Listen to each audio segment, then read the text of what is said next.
सखी अदतिया बहद के निक नहीं लागे सहुरवा मरद के। एहो सुन ए सखी अदतिया बहद के निक नहीं लागे सहुरवा मरद के। जब बतियावे बदे नंबर लगाई बेरी बेरी बीजी बतावेला।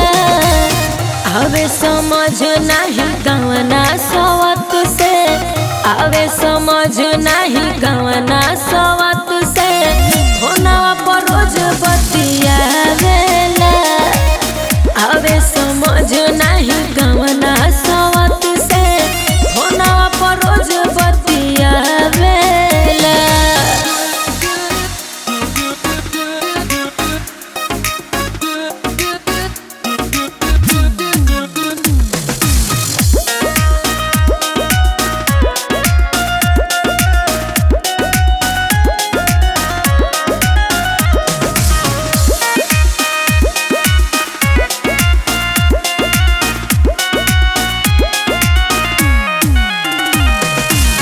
माजा कमाए बदे जाले परदेस हो।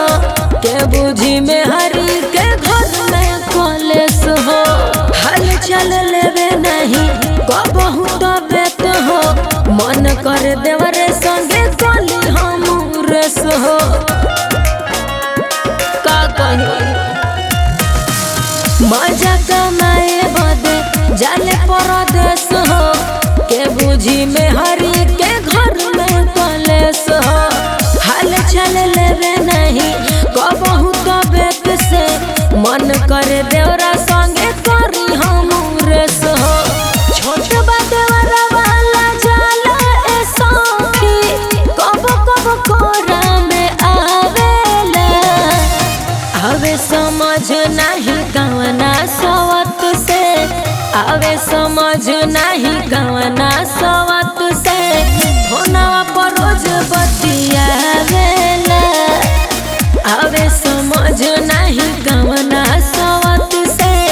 होनवा पर रोज बतियावेला।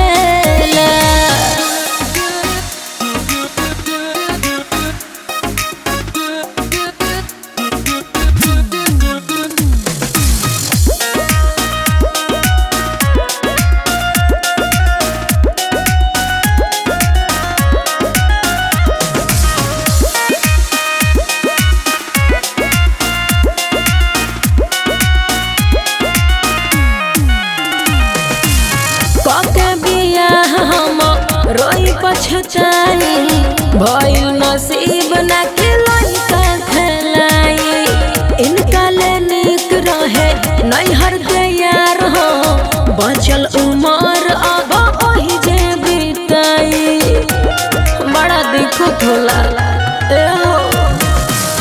कके बियाह हम रोई पछताई भइल नसीब ना के लइका खेलाई। इनका ले निक रहे नैहर के यार हो। बचल उमर अब ओही जे बिताई।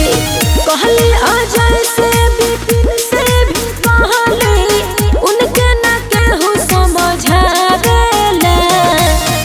आवे समझ नहीं गवना सवत से। आवे समझ नहीं गवना सवत से। होनवा पर रोज बतियावेला।